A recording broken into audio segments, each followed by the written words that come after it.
এতটা আত্মভোলা কেমনে হইলাছে, এক ওয়াক্ত সেদিলা দিলা। সারা দিনে রাতে দিন রাত যারা মোবাইলে নারী দেখো, ছবি দেখো, উলঙ্গ দৃশ্য দেখো, দিন রাত এই এক কাজে আছো। প্রিয় ভাই আমার, সন্তান আমার, এক মানুষকে আল্লাহ তাআলা সৃষ্টি করেছেন শুধুই নারীর জন্য। মানে শুধু একটা নারী, একটা মহিলা, একটা বেড়ি, এটাই জীবন? তুমি বুঝি এই বেড়ির লগে শুয়ে থাকার জন্য?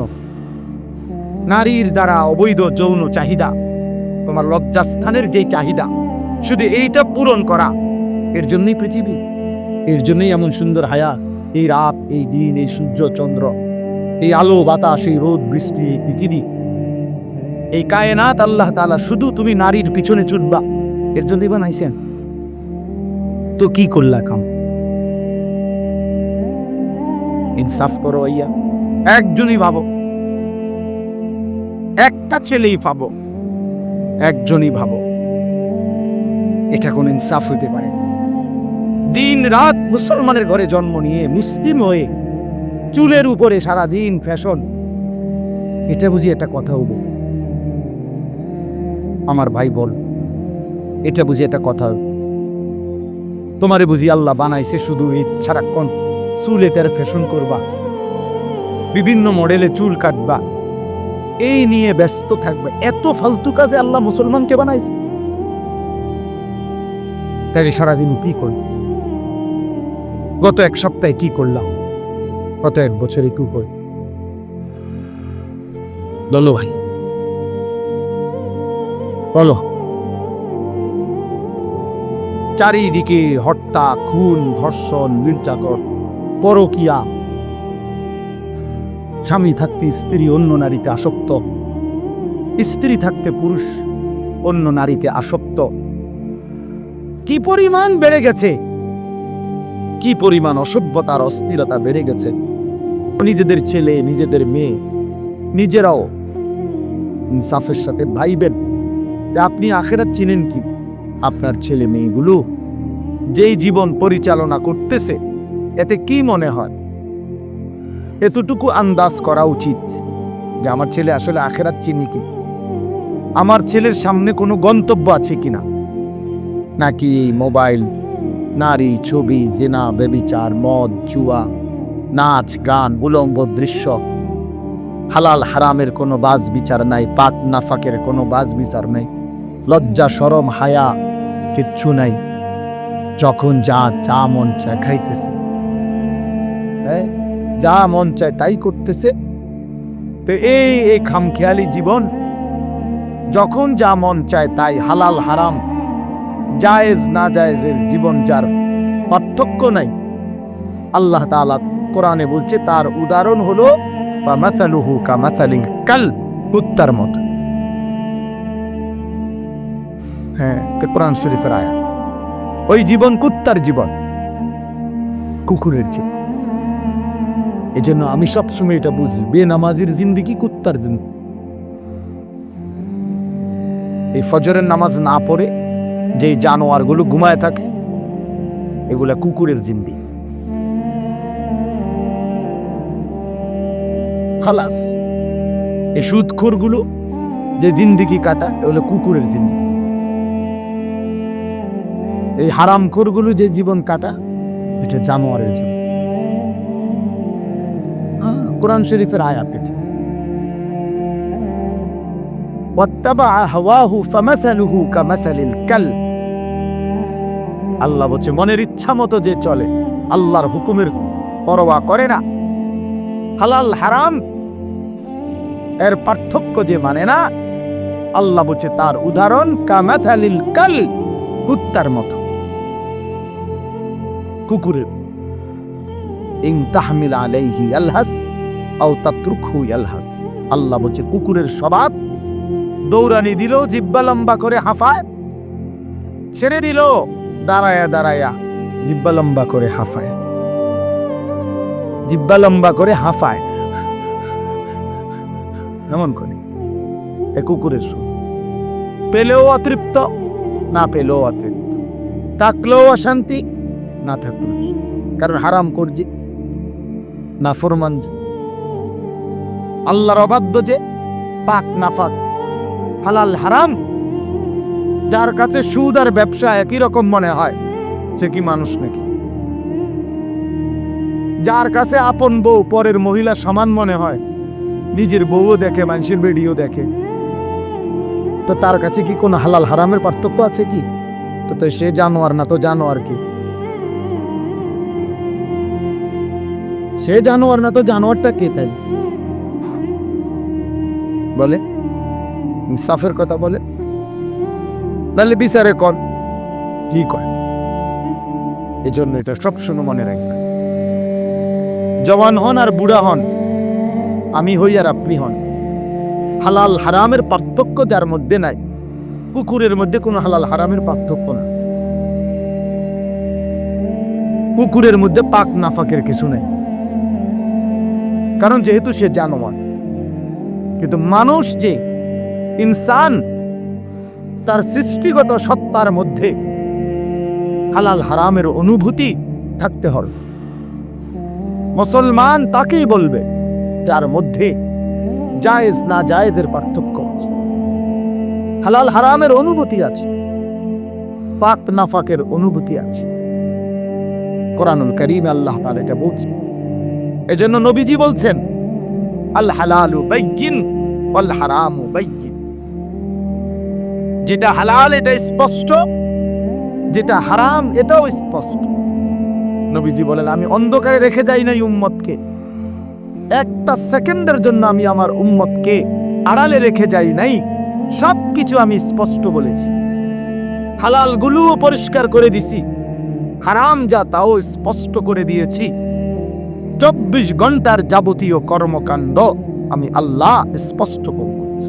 ওই দেখেন, ওই অপদার্থ ছেলেটার দিকে দেখেন, এক নজরে মোবাইলের দিকে তাকায় রয়েছে, কারে বলে কি ওয়াজ করে এর কোনো খবর। এটা ধরে রাখছে মোবাইল, এক নজর একদিকে হালা। এবার ওয়াজ হয়, কারে বলে কি বলে, আমার এত কিছু দরকার, আমি আর আমার মোবাইল। এই জিন্দি, এই ছেলে পেলেদের আকসারের জীবন 24 ঘন্টা পৃথিবীতে তার একটাই জিনিস, সেটা হলো একটা মানুষ। এটাই তার মা, এটাই তার বাবা, এটাই তার আত্মীয়, এটাই তার স্বজন।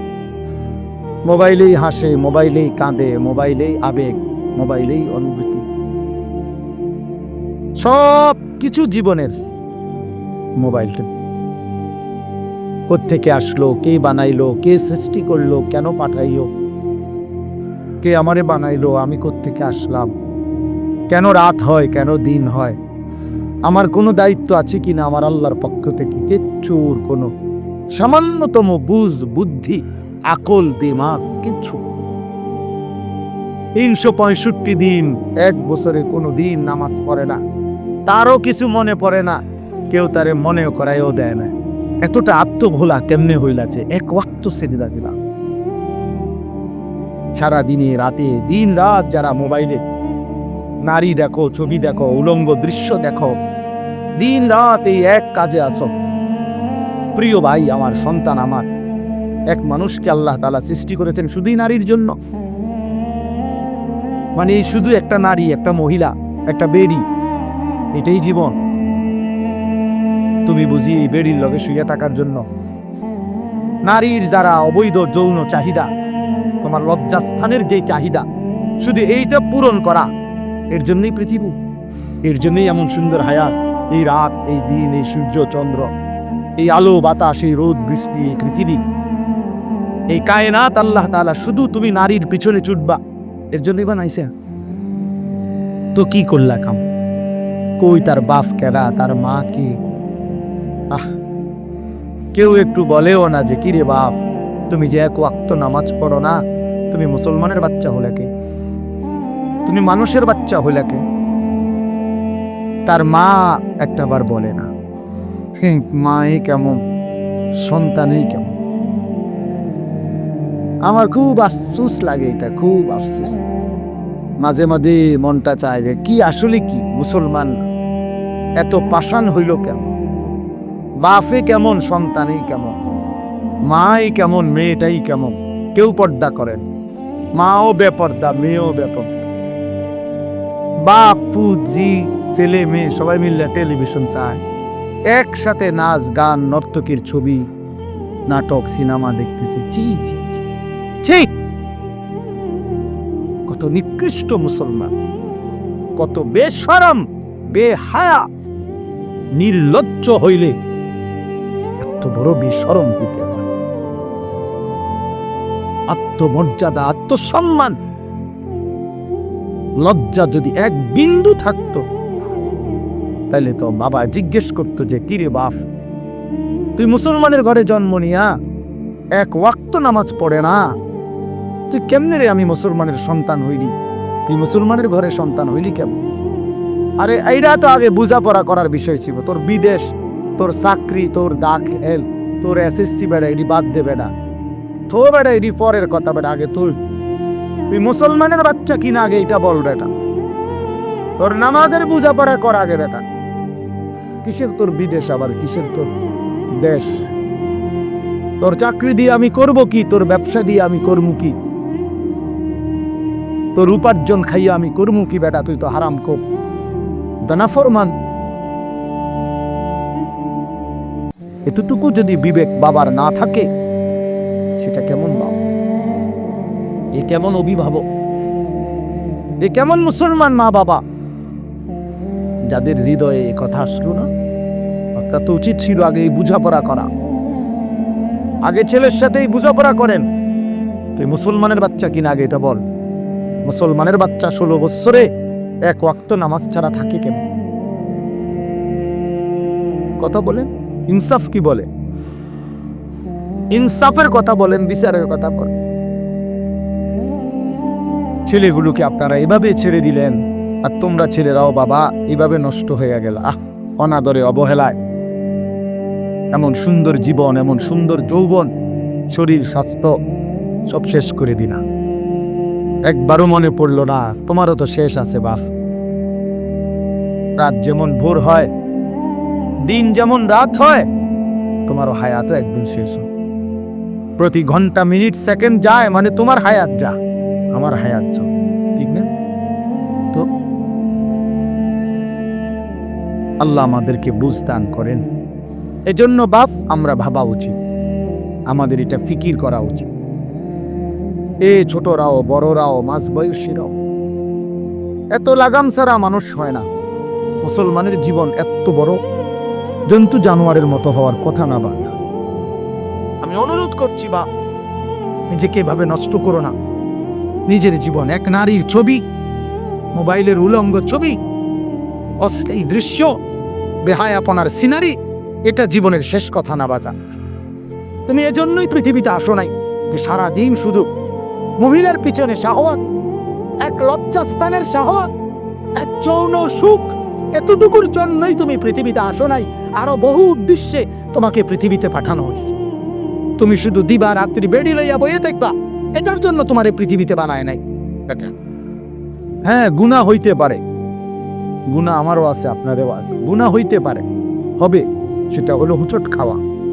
মানে চলার পথে আমি 10 কিলো পথ হাঁটলাম, আমি 30 কিলো পথ গেছি এক জায়গা থেকে আরেক জায়গায়। তো এই চলার পথে হয়তো একবার আধবার পড়ে যাইতে পারি, পিছলা খাইতে পারি, ঠিক আছে, এটা হইতে পারে।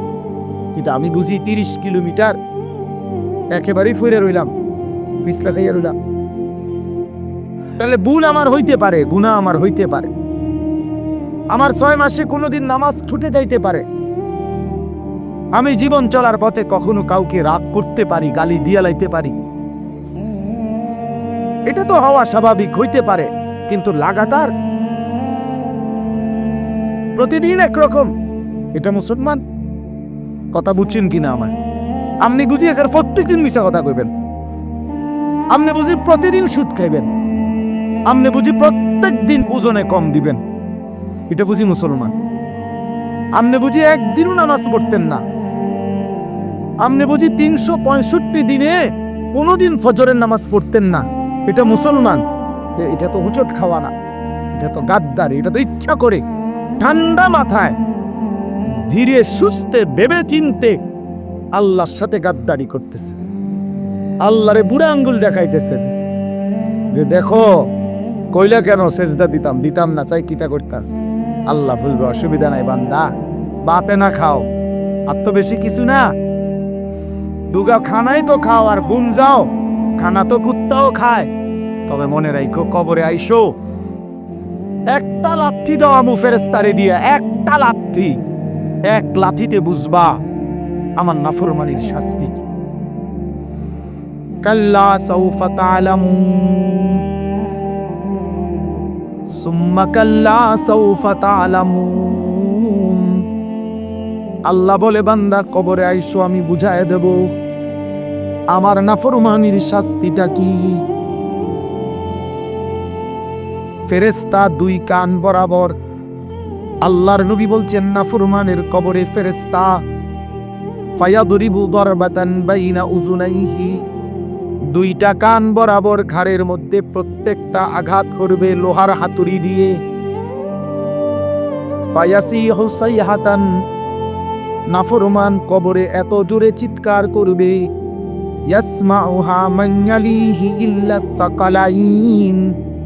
আল্লাহর নবী বলেন দুনিয়াবাসী মানুষ এবং জিন ব্যতীত আল্লাহর সব সৃষ্টি ওই বেঈমানের কবরের চিৎকার শুনতে পাবে, এমন জোরে চিৎকার দিবে। একটা একটা আঘাত এভাবেই চলবে কিয়ামত পর্যন্ত, এভাবেই চলবে কিয়ামত পর্যন্ত। আল্লাহর নবী সাল্লাল্লাহু আলাইহি ওয়াসাল্লাম বলেন নাফরমান পাপীকে যখন কবরে রাখা হবে, তিনটা প্রশ্নের উত্তর যখন নাফরমান দিতে পারবে না, সাথে সাথে কবর তারে এত জোরে একটা চাপ দিবে, একটা চাপ দিয়া ডান পাশের মাটি বাম দিকে, বাম দিকের মাটি ডান পাশে চলে আসবে, হাত্তা তাখতালিফা আদলাউহু। আল্লাহর নবী বলেন ডান পাশের পাজরের হাড্ডি ভাইঙ্গা বাম পাশে ঢুকে যাবে, বাম পাশের হাড্ডিগুলো ভাইঙ্গা ডান পাশে ঢুকে যাবে। নবীজি দেখায় দিছে হাত্তা তাখতালিফা আদলাউহু, এইভাবে দুই আঙ্গুল একটা যেমন আরেকটার মধ্যে ঢুকে যায়, আল্লাহর নবী বলেন এভাবে পাজরের হাড্ডি একটা আরেকটার মধ্যে ঢুকে যাবে। কি বাপ মনে করছো তোমারে এমনে এমনে ছেড়ে দিব? কি মনে করছো যার ভাত খাইলা তার বুঝি হিসাব দিতে হবে না? কি মনে করছো মুফত এটা? হ্যাঁ, কার পানি পান করেছো, কার ভাত খেয়েছো, কার আসমান, কার জমিন, কার চন্দ্র, কার সূর্য ব্যবহার করেছো বান্দা? কার এটা? তোমার আব্বার? শরীরটা তোমার বাপের নি, চোখ নাক কান তো তোমার আল্লাহর। আলাম নাজআল লাহু আইনাইন ওয়া লিসানাও ওয়া শাফাতাইন। আল্লাহ বলে বলো না বান্দা আমি কি দুইটা চোখ দেই নাই? ওহ বাবা কথা কও, আমি কি জিহ্বাটা দেই নাই? আমি কি দুইটা ঠোঁট দেই নাই? তো উত্তরে কি বলবেন যে না দেন নাই? কি বলবেন? কথা বলেন। এই কথা বলার হিম্মত আছে কারো যে আল্লাহ আপনি চোখ দেন নাই, আপনি ঠোঁট দেন নাই? কারো সাহস আছে কিনা এটা বলার? তাইলে আল্লাহই তো দিয়েছেন। আলাম নুসিহ জিসমাকা, হাদিসে আছে নবীজি বলেন আল্লাহ জিজ্ঞেস করবে হাসরের মাঠে, বান্দা বলো না আমি কি তোমার শরীরটা সুস্থ রাখি নাই? ওয়া নুরভিকা মিনাল মা, আমি কি প্রতিবার তৃষ্ণার্ত অবস্থায় তোমারে আমি আল্লাহ তো আমি কি পানি পান করাই নাই? আমি তো পানি পান করিয়েছিলাম, আমি তো তৃষ্ণা নিবারণ করেছিলাম, আমি তো ক্ষুধার চাহিদা পূরণ করেছিলাম, আমি তো কায়নাতের সূর্য চন্দ্র আলো বাতাস দিয়েছিলাম। ওয়াজআলনা নাওমাকুম সুবাতা, আল্লাহ বলে সারাদিনের ক্লান্তি দূর করার জন্য রাত্রি গভীরের ঘুম আমি আল্লাহই তো বানিয়েছি। ওয়াজআলনাল লাইলা লিবাসা, অন্ধকার কালো চাদর দিয়ে ঢেকে পৃথিবীটাকে অন্ধকারাচ্ছন্ন করে দিয়েছি আমি আল্লাহই তোমার ঘুমের উপযুক্ত পরিবেশের জন্য। আবার দিনের বেলা আলোকিত করে দিয়েছি তোমার উপার্জনের সুবিধার জন্যে রাতে তুমি ঘুমাইবার জন্য অন্ধকার করে দিয়েছি, দিনে তুমি রোজগার করবা এই জন্য আলোকিত করে দিয়েছি। 400 কোটি টাকার মালিক বেটা, 400 কোটি টাকার মালিক এমন ভদ্রলোকের চোখের কান্না আমি দেখছি। পরিবারের কষ্ট, পরিবারের অশান্তি, বলতেছে হুজুর গোটা পৃথিবী জানে সকালবেলা আমার অফিসের হাসি দেখলে আমার 1,20,00,000 টাকা দামের 4টা গাড়ি প্রতিদিন আমার ঘরের সামনে রেডি থাকে, ড্রাইভার 4 জন আলাদা। আমার যেদিন যেটাতে মন চায় আমি সেটাতেই উঠি। প্রতিটা গাড়ির ন্যূনতম দাম 1,20,00,000 টাকার উপরে, আলিশান বাড়ি। কিন্তু পৃথিবীবাসী মনে করে আমি কত সুখী, কিন্তু আমি জানি হুজুর আমার একাকিত্ব রাত নির্ঘুম কাটে। শত শত রাত আমি কোনো দিন 1 ফোঁটা ঘুমাইতে পারি। হে ব্যস্ততম লোক, ব্যস্ততার কারণে যেই নাফরমান তুমি তোমার মালিককে একটা সেজদা দিতে পারো নাই। আজ থাম, আজ থাম। অনেক হয়েছে, অনেক হয়েছে বান্দা, অনেক হয়েছে। আল্লাহ